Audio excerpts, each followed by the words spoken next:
May it please the court, my lady, I appear once again with my learned friends, Mr. Kerr Phillips and Ms. Amwepe.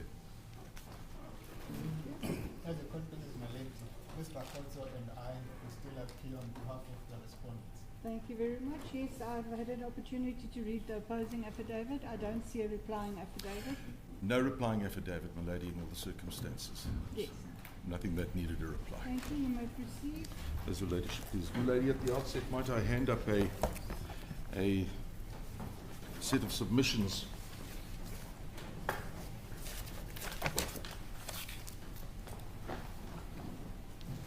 we've prepared for the benefit of the court, my lady.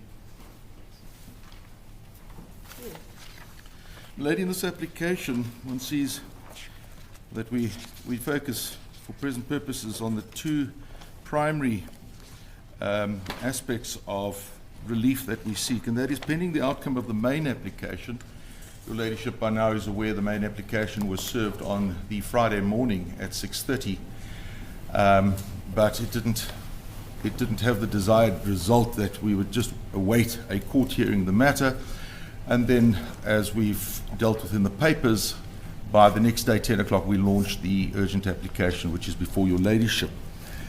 So what was your purpose of that application? That application, my lady, if your ladyship turns to... Yes, I know, but you say it didn't have the desired result. So what we... I know what the main application is seeking. What desired result Well, do you want? we sought in that application an interim interdict of an arrest, pending what we say in that affidavit. We expected that that would have the desired result, as I put it, of the NPA and others waiting, not attempting to arrest our client. There was the possibility, of course, that by this coming Wednesday, the 3rd of April, the parties may have been able to resolve things and we would have gone down to Littleton Saps and our client could have been processed and we could have avoided everything. But they wouldn't even give us an undertaking, they would not give us no undertaking whatsoever. And so when I say the desired result, one would have expected that they would say, okay, we'll all just hold this in abeyance, we're not going to arrest your client. And that was the purpose of, as you read in these papers, on Friday, through the course of Friday morning, my attorney constantly trying to get hold of the NDPP. And the purpose was to say, what is your attitude? Not whether you're going to oppose or not, they had until Tuesday to do that, tomorrow. But what is your attitude towards our client's position? So what we did not do, my lady, is we didn't bring an urgent application on Friday morning, trying to be in court on Saturday morning, or even by the following Tuesday. We expected, reasonably speaking, on the facts, and I'll get to those facts in a moment, my lady, we expected that that rational thinking, a rational decision in and around arrest, as I'm going to take your ladyship to now, would have resulted in them saying, well, we're not going to arrest your client, or just making it clear to us. Well, that didn't help. When we then threatened to bring, my attorney had prepared a draft affidavit that morning as he was sitting following all the news, etc. And when he notified, obviously in terms of the practice directive in the Gauteng courts, my lady, when he advised the NDPP that he was going to bring an application and be in court at 3 o'clock, then we got the response, don't worry, we're not going to arrest your client today. We then sought, well, what does today mean? You say not today, what about tomorrow, Sunday, Monday? No answer, no response. And eventually in the media, we heard the media had been in contact with the NPA. And he had said to them, they had said, well, what do you mean if you're not going to arrest her today? I said, we're not arresting her today, no more, no less, as you read in our founding affidavit. Well, the no more and the no less, my lady, meant that, well, we're not doing it today, but we could do it tomorrow. We could do it the next day. So we had hoped, in launching that first application, that we would have a party just back off and we'll deal with the matter, either amicably, because that first affidavit, that first application, the main application was served on Friday morning just past. my attorney is available on the 3rd of April, my lady, which is next Tuesday, not tomorrow, next Tuesday. The parties may well have resolved the matter, but all that was required in the So how would meantime. the matter have been resolved? Well, my lady, as you would have read in the founding affidavit in the main application, which is annexed as as the first annexure to the founding affidavit in this application, my attorney who got involved in the matter on the Sunday morning, the 17th, that afternoon already he had been in contact with both the investigating officer as well as the NDPP.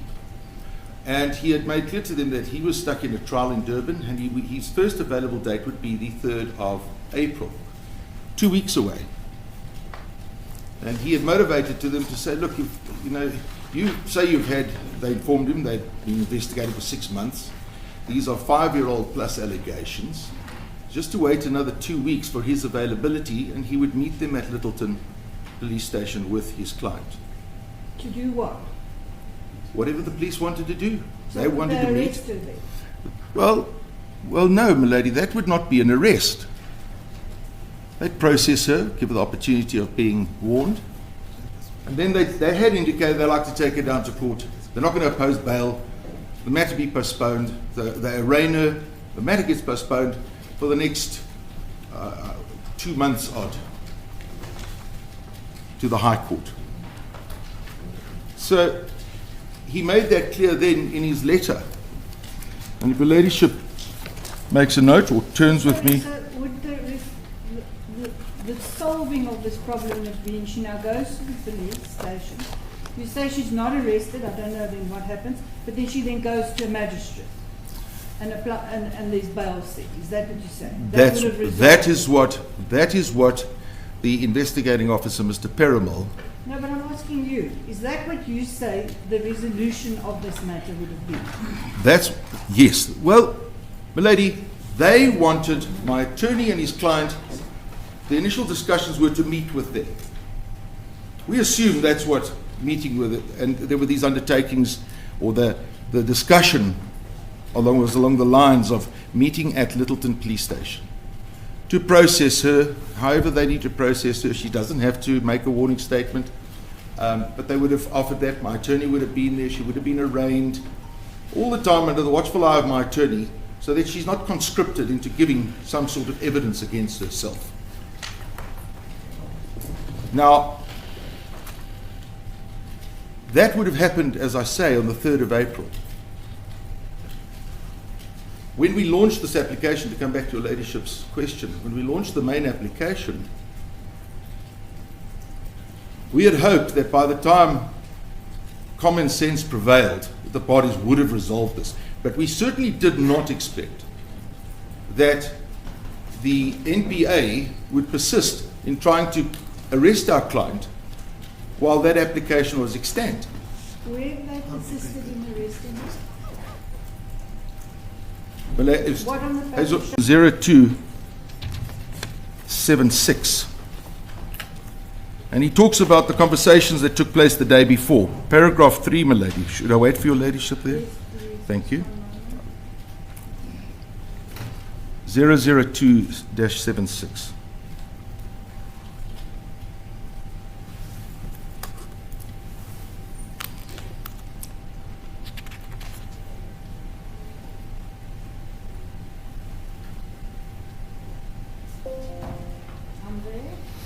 Paragraph 3, our telephone discussions have revolved chiefly around the level of disclosure you are prepared to make as to the allegations against my client and my availability to meet with my client, to facilitate her being processed at the Littleton police station and then be taken to the Pretoria Central Magistrates Court prior to the matter being transferred to the Pretoria High Court to be indicted in a month or two.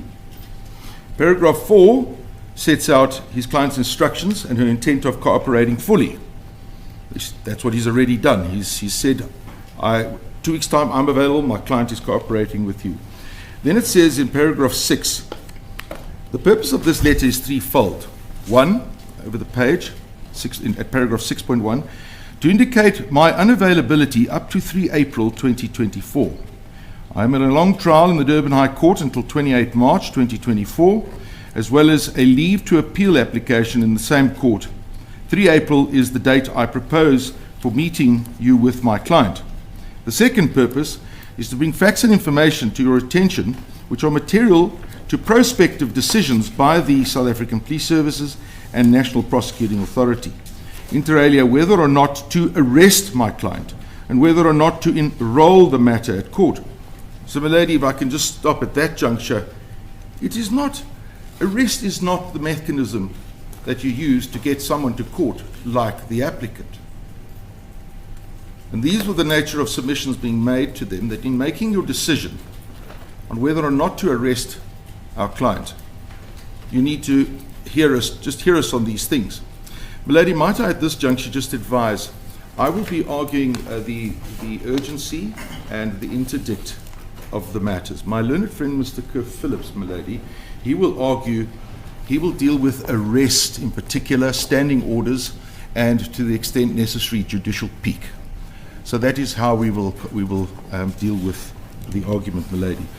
And then lastly, the third aspect, to seek disclosure, to put the several concerns raised below to rest, together with the requisite authority that would indicate that disclosure of adequate particularity is a right which pre-exists charging indictment of a person at court, and is a prerequisite for adequate exercise of the right to make a warning statement, to influence the prosecutorial decision as to enrollment.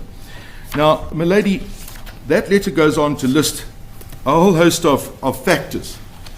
It's no secret who our client is. It's also no secret that she's in her later 60s. My attorney set out a number of factual statements as to her identity. If you go to page 79, you'll see a heading there that says the weakness of the potential charges against my client. And you may have noticed in the answering affidavit, there's a criticism to say, well, you haven't seen the docket. How could you say our case is weak? Well, as far back as the 3rd of March, the respondents, and it can only be purposefully, leaked their main piece of evidence, so we would think, the 204 statement, to the media, to the press, as far back as the 3rd of March. I'll give your ladyship the reference, if I may, to that actual just find it here, my lady, forgive me. In fact, if you make a note, my lady, at 2-55, that's annexure NMN, is the first article that came out. And if you read that article, you will see that the writer of this press release, without doubt, had in his or her hand the 204 statement, quotes directly from it. So my attorney is making an appeal that in the circumstances that, and it could only have been leaked through one of the respondents, in light of that, he's asking for certain disclosure, the 204 statement. And he goes on, nonetheless, also to prevail on them to stay away from attempting to arrest our client. There's no need for it. It's not a mechanism that one needs to use in relation to our client. Now, Sorry, expand on that, can you please? so Mr. Kerr Phillips will deal with it later, but it does come. Let me assist your ladyship. It comes down to this, my lady, that if you use arrest when you don't need to arrest, you're abusing the mechanism of arrest. Now, my lady, our client, we don't say that our client is entitled to any more rights than anyone else. She has equal rights. Makes no difference. What we argue here, we could argue for any other citizen who otherwise was not a flight risk, etc. Are you saying you can come to court for any other citizens and say, please do not arrest me? If the facts cry out for interference from the court, yes, my lady, indeed so. If your ladyship if some senior counsel at the bar, for example, had been arrested and knows his rights. So it's always somebody And- of importance. So No. only important people. Well, Because no. we now have a speaker and then we have a senior counsel. Well, my lady, I'm trying to bring it closer to home so we can put our, it doesn't matter who it is. But if it's someone, and the facts are all similar to this, forget the identity, well, they shouldn't have to be arrested either. But when the person is someone who is well known, I'm really just trying to understand. So what are the facts that negates against an arrest? in this instance, well, I've Yeah. got to take your ladyship through that. Yeah. So let me move on then, my lady. Mr. Kerr Phillips will then deal with the rest of that answer. But lady, the very next, no answer is received to this letter on Monday. The very next day, at approximately 6:30 in the morning, the respondents raid, or they arrive to execute a search and seizure warrant. A warrant they'd had for some 9 days already.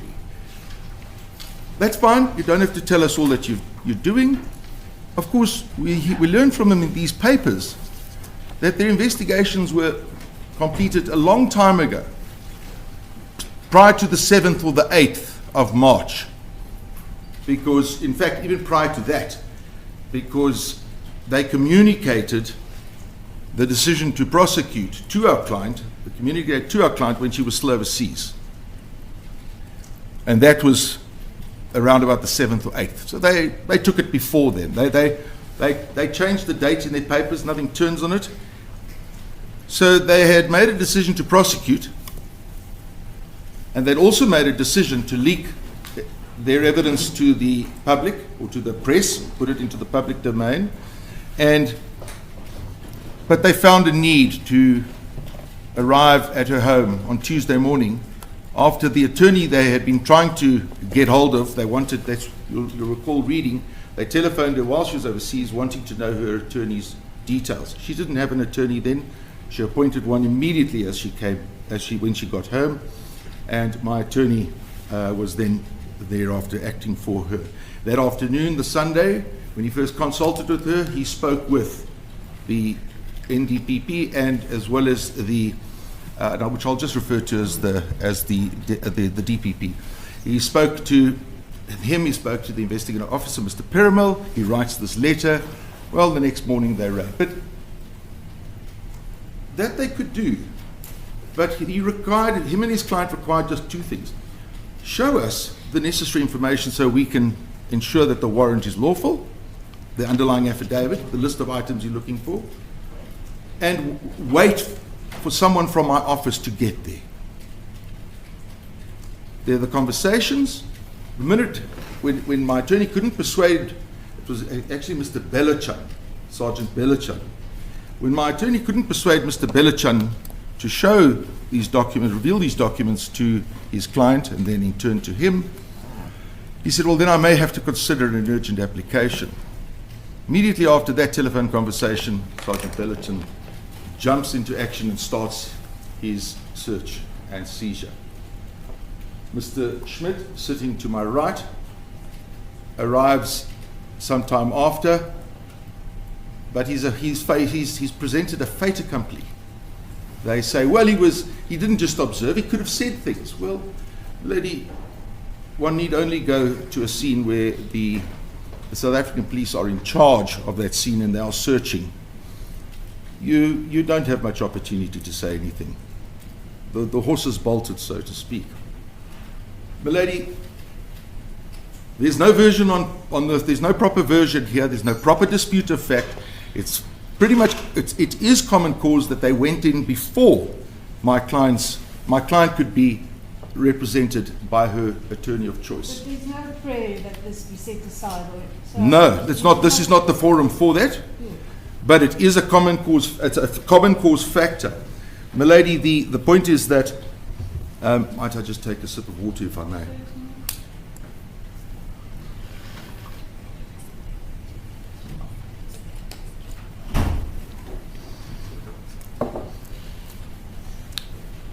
The point is, my attorney and my client's complaint throughout is that what this has been about from the start is, notwithstanding their utterances that all they sought to do was to get her attorney on record so that they could get on with their jobs,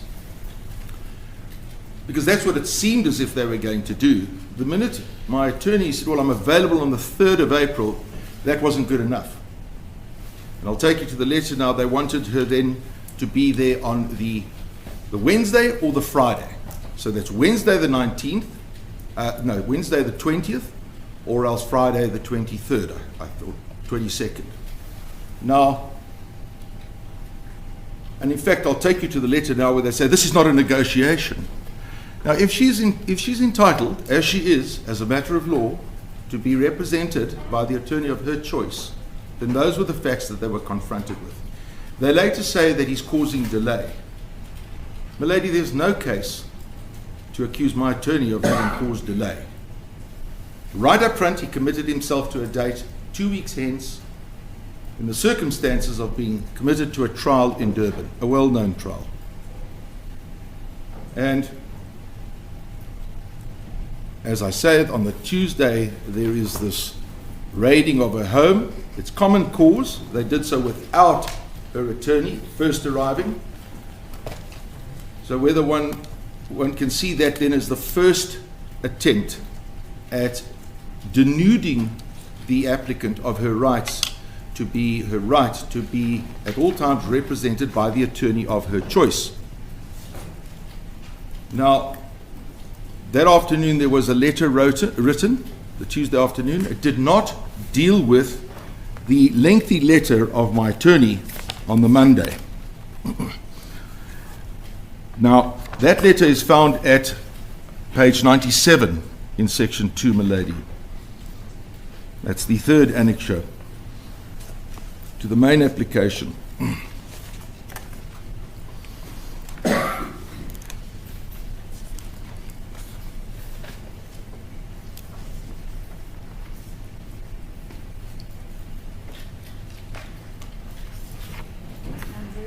Thank you, milady. Paragraph 2, this office will not respond to every averment and or question, however that must not be construed as an acceptance of same. Well, they didn't answer to anything, and they essentially still haven't. Our office has been courteous in requesting you to ensure that your client avails herself of the process of being charged and enrolled. That's precisely what he had done, milady. His client had tendered her cooperation. Paragraph 5, you're reminded that the courtesy that was extended to your client is not a negotiation and not open-ended. Well then, how is it a courtesy?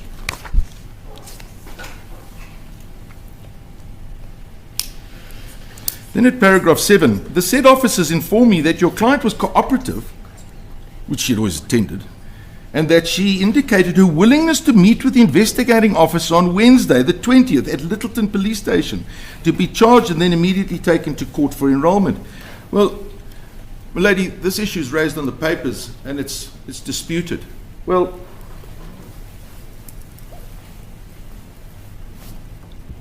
this is a concession by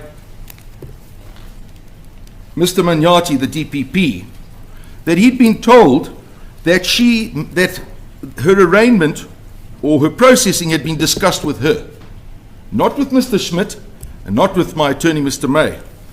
And that's the very point my attorney makes. And he says this happened repeatedly, and our client deposes to that she was repeatedly asked by Sergeant Bellishan, just come down with us, we'll sort it all out. Why is that, milady? Well, one can only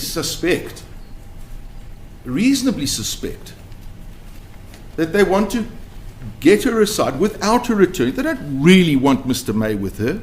What they want to do is they want to conscript her in the hope that she's going to give evidence against herself, say something. That's why her evidence, her representation by an attorney of her choice is so important. So it's common cause that this happened, milady. Paragraph 9. In the circumstances. Now, let me read this and I'll make the point. In the circumstances, the matter will be enrolled on Friday the 22nd, as discussed with you on Sunday the 17th. It remains your prerogative to ensure that your client is represented throughout the process. Now, if you go back to 7, my lady, the said officers inform me that your client was cooperative and that she indicated her willingness to meet with the investigating officer on Wednesday. Well, my lady, this letter's written now 2 in the afternoon. Why doesn't paragraph 9, if she was willing, and if she had agreed, why then are they arraigning it for Friday? Because they know she didn't agree. And they also know whether it's Wednesday or Friday, my attorney, Mr. May, is not available. They're just forcing her, or they're trying to strong-arm our client, my attorney, into doing what they want to do in circumstances where my attorney cannot do so. Now, paragraph 13, kindly revert as a matter of urgency regarding who will represent your client. My lady, Mr. May is her chosen attorney. He doesn't farm it out. It's his attorney. To him, she is an important person. She is an important client. Yes, there's Mr. Schmidt in his office, but he's a junior attorney, and it's not his practice. So to suggest that, well, they could have farmed the client out to some other attorney or briefed counsel to go and do it, that's not how it works, and that's not what's required of them, my lady. So, my lady, where this leads to then is that my attorney then writes a further letter in response to this. Well, should I say, because it's on the papers, my lady, that at page 99, there's a letter. It's dated the 18th of March. It's incorrect, my lady. It should be the 19th of March, because this is now the next day, the Wednesday. My attorney's client sets out, given he's unavailable, he briefed counsel, and that was me who prepared this letter on his instructions. And what it asks for, my lady, after going through the events of the warrant, which your lady, or the execution of the warrant, which your ladyship would have read in the papers, and the problems with that, and that's not for this court to set aside. That can be dealt with at trial, my lady, such as it affects the evidence. At page 104,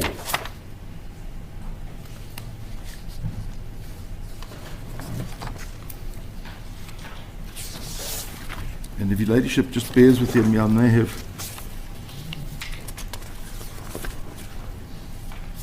At 104, we say,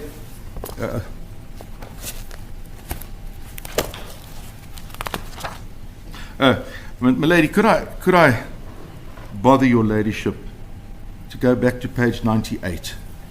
There's something I'd left out, and I've just realized that. That's page 98. So this is now paragraph 10, page 98. You there, my lady? Yeah. Thank you. So this is the letter which came Tuesday afternoon from the NPA. This office has informed you that it seeks to make the process as seamless as possible. However, your apparent delaying, lady, there's absolutely no substance to accuse Mr. May of delaying at any point in time, may result in a last resort of proceeding as allowed in terms of Section 40 of the Criminal Procedure Act. That's to arrest without a warrant. So, lady, regrettably at this stage, and this is now by Wednesday morning when the letter that I'm going to read from, page 104, is sent, my lady, Mr. May has immediately contacted them. He's tendered. We're now less than 2 weeks away from when he's available. We're dealing with somebody here, my lady, with respect. And I'm going to show you that her rights are the same as everybody else's. But this is somebody who has a reputation, unlike most, across the population. She does have a good reputation, and I'm going to take you to authority on that particular point. So paragraph 8, my attorney, as per his instructions, I drafted, he settled, and he sent off his letter here. Your urgent undertaking not to arrest my client and to await my availability on paragraph 8 of page 104, milady. Your urgent undertaking not to arrest my client and to await my availability on 3 April 2024 as undertaken is of necessity in all the circumstances demanded. I am constrained in all the circumstances to respectfully demand that you do so by 9 o'clock tomorrow morning, Wednesday, 20 March. So this went off late on Tuesday. And then a response to my detailed request for disclosure in my letter of yesterday. So, milady, there's no delay here. Mr. May responds immediately. Now, what then happens is they don't undertake. They don't want to give us an undertaking. And today still, they will not give us an undertaking that they will not arrest our client. Even for this matter, just to stand down to accommodate this court and a court that the JP is prepared to establish specially for this case. I don't know on what basis. What is the urgency, milady, for whether it's an arrest, an arraignment, a processing? What is the urgency in this matter, milady? Okay, you want me to answer you? No, we don't know either. We don't know either, and we asked that question.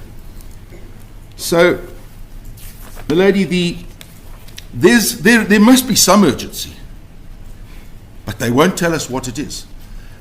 But what they have done is they have leaked their evidence to the media. And they have continued to feed the media information. And the media know things that the accused herself they won't tell.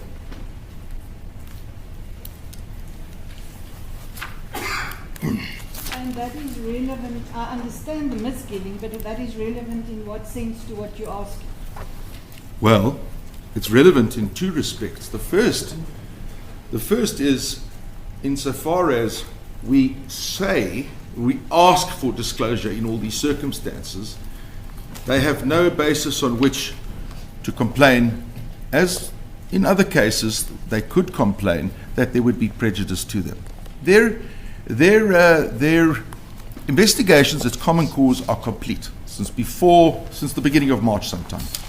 So their investigations are complete. My attorney writes to them. He says, in these circumstances, and your ladyship would read the letter, it's detailed in what he asks for. They can come back and say, we'll give you this, we won't give you that. Yes, you're quite right. It's the 204 statements in the media, we'll give you the 204 statement. They don't do that. They don't do that, my lady. They won't give an undertaking not to arrest her and just to allow her to cooperate with them, with my attorney, on the 3rd of April. Milady, they don't give us the undertaking on Wednesday morning, and ultimately by Friday morning early the main urgent application is launched. And just to put that in perspective, apart from the urgency prayer, an interdict was sought against them arresting the applicant. It was ordering and directing the various respondents to furnish the applicant's legal representatives with the state brief, including without limitation and listed documents. So it's an application for disclosure in all the circumstances. And then we included this order, ordering and directing the first and or second and or third, fourth, etc., to arrange a date with the applicant's attorney of record for the summonsing of the applicant to appear in the magistrate's court with jurisdiction in terms of Section 54. We invite the court to grant an order so that the parties do get to do what they want to do without an arrest. And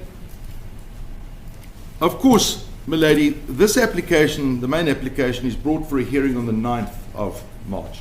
It's a week beyond the 3rd of March.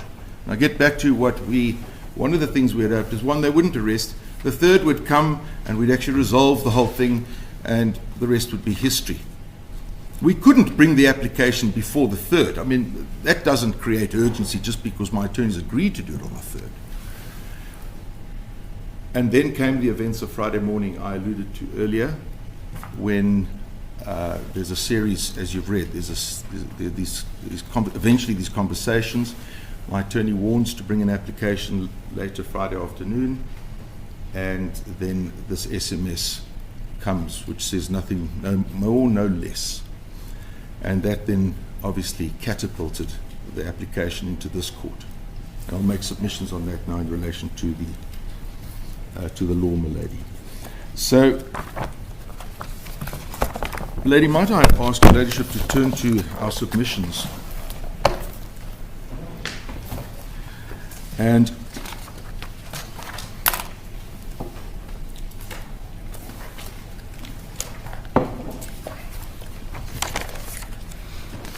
so we just set out, milady, we seek, pending the outcome of the main application, that your ladyship interdict. But I don't think you have to repeat that. Yes, but on an interim basis.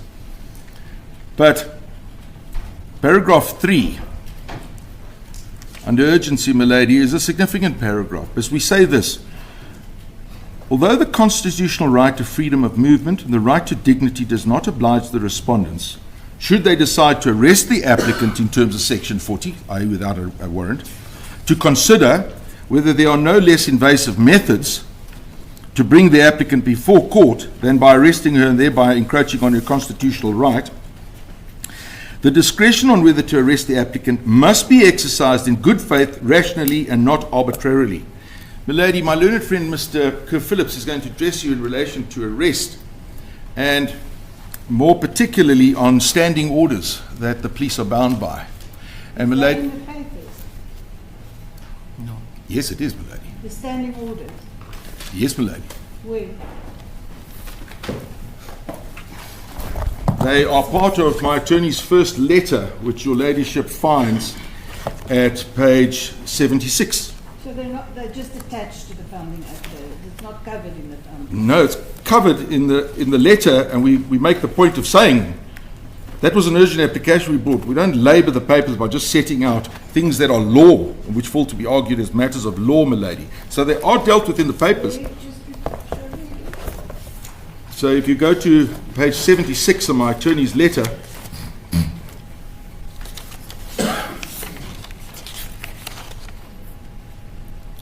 you will see, if you 76, if you go and look at 77, my attorney first at the bottom deals with part A, availability of chosen legal representation, and then over the page he deals with the need and desirability for arrest.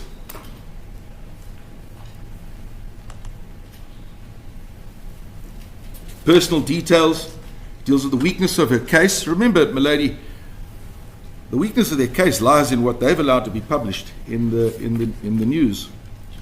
No ability or intention to interfere with the investigation, and then she goes on, my attorney goes on for a number of pages dealing with instructions to arrest and detention of suspects, and the standing orders. All of this is law, milady, we could argue it anyway.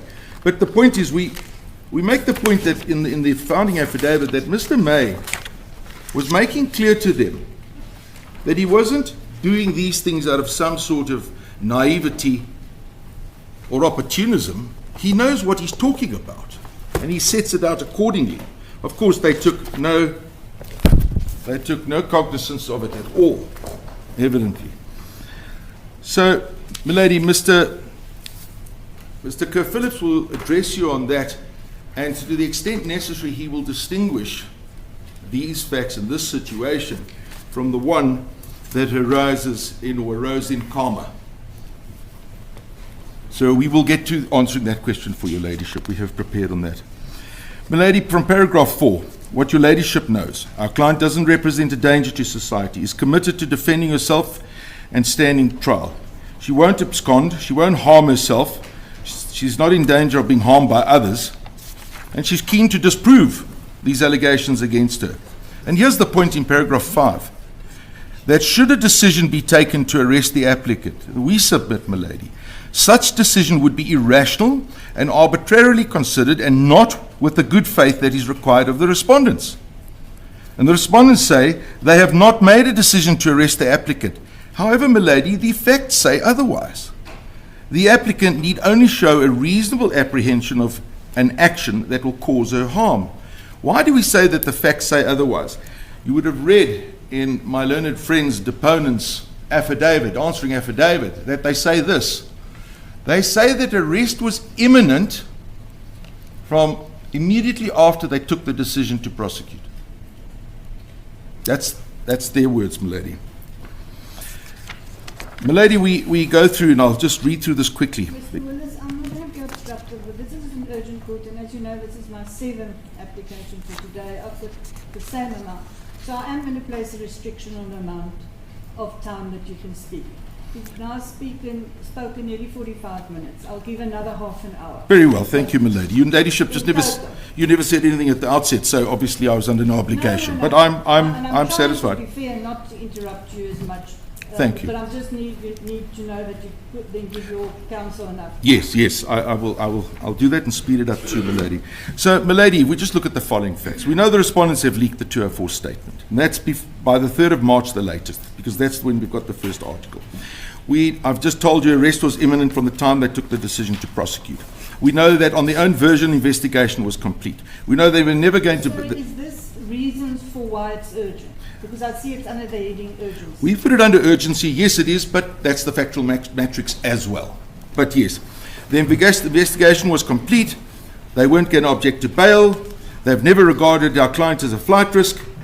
The NPA wanted the applicant to be represented.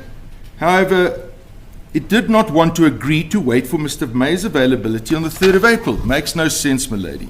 It effectively demanded that the applicant meet with it at Littleton Police Station, as I've told you, it's taken your ladyship to in the letter, on Friday the 22nd. The respondents executed the search and seizure warrant when they knew Mr. May was not available. Subsequent to the execution of the search and seizure warrant, the media arrived. Or while they were executing, really. The respondent proceeded to execute the search and seizure warrant before Mr. Schmidt arrived. And after the search and seizure, they respond to our letter and they still refuse not to arrest, to give us an undertaking. And, milady, they don't say anything in their papers about what they found. We've got their inventory, but they don't motivate your ladyship that they found things that in fact emboldened their case. 3 issues arise, my lady. Is there, and this is at paragraph 7, is there any need whatsoever to arrest the applicant? Or, put differently, can an arrest be justified? Why is the second issue, why is this case so urgent that Wednesday the 3rd of April could not be agreed upon?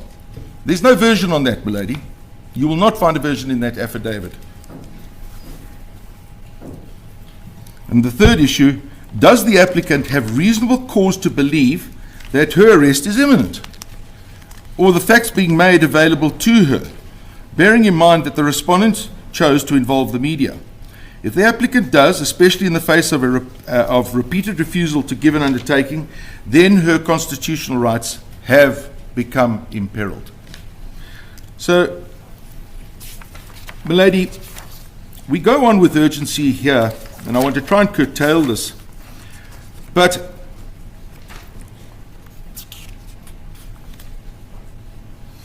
paragraph 8 is important. Were she to be arrested any time before the hearing of this matter, my lady, and this goes to our truncation of time periods too, she would not be afforded substantial redress. And we say that her constitutional rights are being infringed already, my lady. Paragraph 10. In President Republic of South Africa versus Zuma and others, heard this time last year, my lady, His Lordship, the Deputy Judge President of the Johannesburg High Court, said, accordingly, to sum up, the notion that the only route of relief a party can invoke to contest the title of this involved a private prosecutor is to raise the question of title as a plea. And then, my lady, what he does is he sets out key aspects. And what we've done is we've now just made the relevant changes. And I'm going to read it to you, and you will consider this afterwards in paragraph 12, my lady. And after inserting our own amendments, this is what His Lordship effectively says, albeit there in relation to a private prosecution. Accordingly, to sum up, the notion that the only route of relief a party can invoke to contest the lawfulness of the arrest in a latter delictual matter or at the discharge stage or a judgment is misconceived. You will recall our learned friends tell us, or his deponent says in the papers, well, she's got a damages claim, she's got an alternative remedy. Well, His Lordship, Deputy Judge President, says that's misconceived. In any event, the very arrest of the applicant is what is sought to be prevented by the relief sought in this urgent application, premised on the contention that to appear in the criminal court per se would be to submit to an unlawful intrusion on the rights to freedom for the applicant, if the arrest of the applicant is unlawful for want of proper authority. Now, in that case, my lady, you will recall that Mr. Zuma, ex-President Zuma's case was flawed on the argument on behalf of President Ramaphosa that their nolli prosecu certificate was unlawful.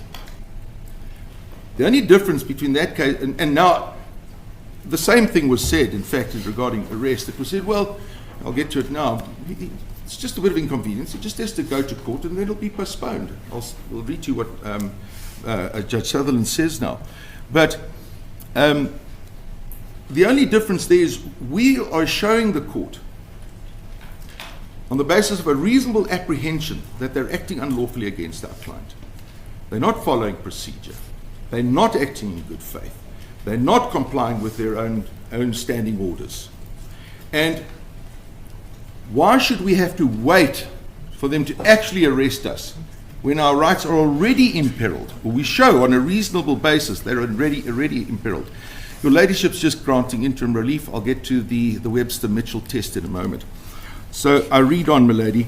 Herein lies also the key factor that demonstrates the urgency relied upon in this matter. The arrest of the applicant is imminent. Well, that's common cause here. Our learned friends' papers say that. There were other grounds of urgency relied upon initially, but one alone is sufficient. So one alone is sufficient, my lady. It is axiomatic that if the aim is to avoid being arrested and to appear at court under arrest, the matter before the court is urgent. To reiterate, the nub of the applicant's case is that to submit to the arrest is a violation of her rights to freedom because the applicant's arrest is or will be unlawful. We deal with 12. My lady, I just want to go one step further. I'll leave the rest for your Ladyship's benefit.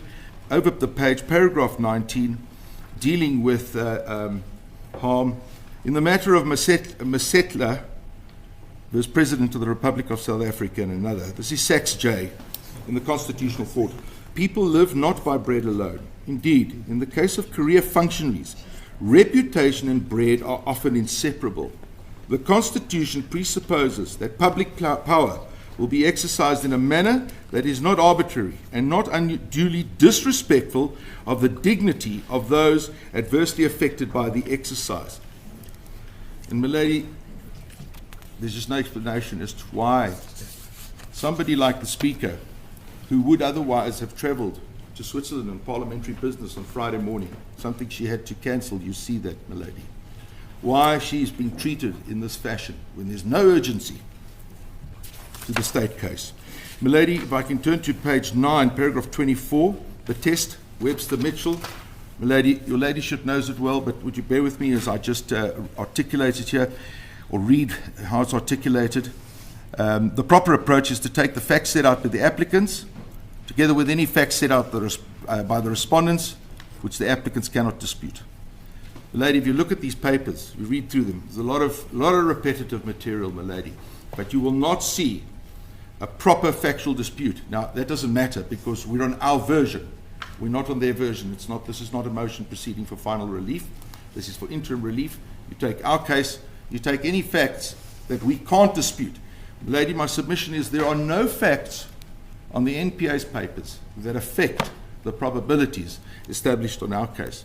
At this juncture, my lady, to answer two questions your Ladyship had asked earlier in chambers when we were talking about the ability to interdict an arrest, and you had clearly indicated you would want to be addressed on this case here.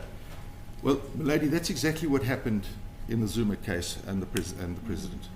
It was the interdicting of an arrest. So the answer to that question is, and that's a full bench decision, my lady, is yes. That's the first And then the second is, my lady, if your ladyship will recall, we say we have a right. The question is, well, that's what the rest of Webster and Mitchell deals with is, well, has that right been infringed? And have you got a case around that?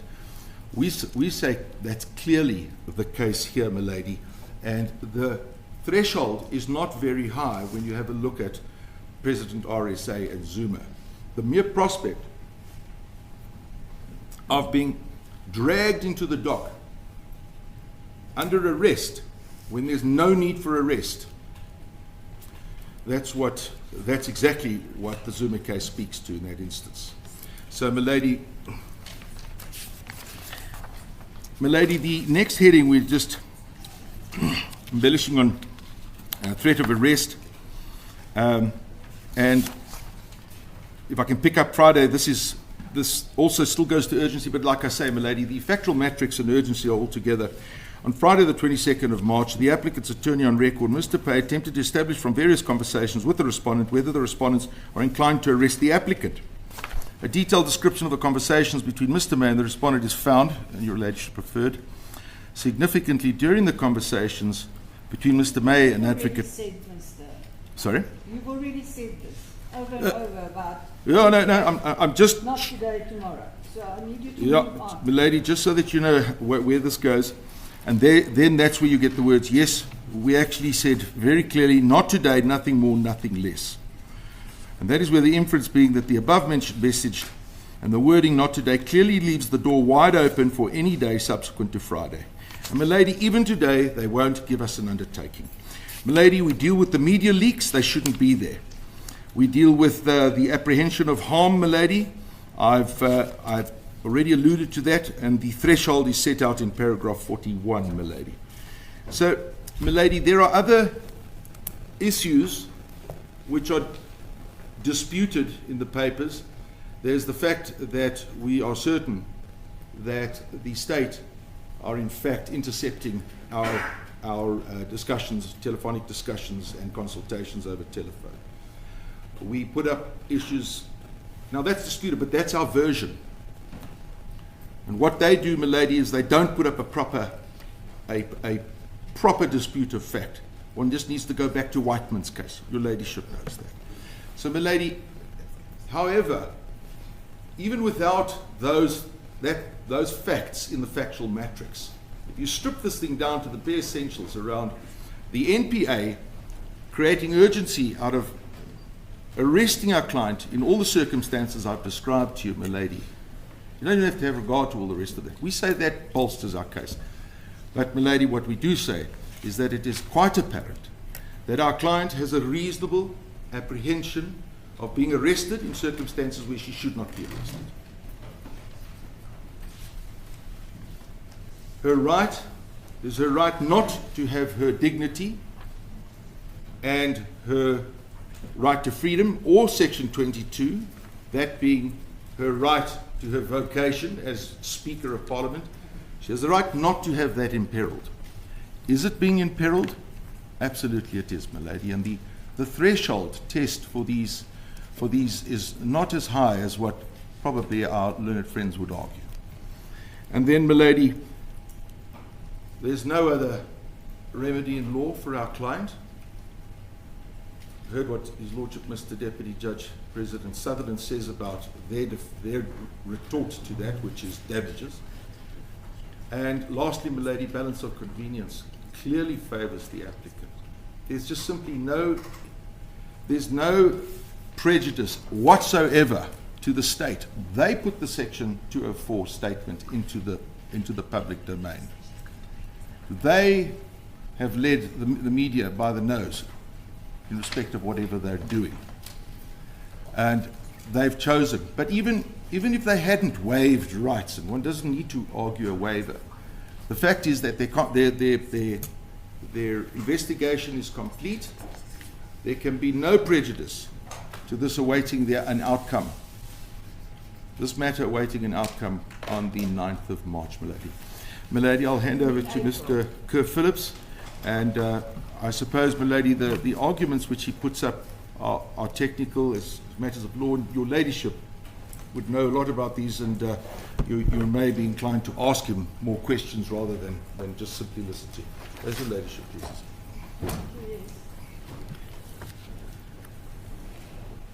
As it pleases the court, my lady. Lady, there are just a number of factual issues that I need to clear up before I address my lady on the legal position. Now, my lady my learned friend has put out a dateline, and one of the things that I'm going to pick up from is the dateline of the facts placed on record by my learned friends from the date of our affidavit. And the submission I'm going to make is a lot of the concessions, for example, in the affidavit that was filed today are made as a result of us bringing this urgent application. Let me begin. When Milady looks at the answering affidavit of my learned friends at page 6, paragraph 14, it reads as follows. The fact that bail will not be opposed and that the applicant will not be kept in custody takes away the urgency, if there was any, which is denied. And arrest alone cannot create urgency. This is particularly the case where there is no apprehension of detention. So I pick up from the point just made by my learned friend of the apprehension of arrest. Now we're before Milady, and now things are beginning to melt down a bit, insofar as the respondents are concerned. And now look at what they say. You're not going to be detained. We're going to grant you bail. And they argue that that takes away the urgency. In my humble submission, no, it doesn't, because the whole arrest process becomes a malfunction, because as a result of the concessions they've made, they specifically say now that the arrest should be, where arrest is one method of bringing an accused to trial, the other method in this case would be summons, and there's absolutely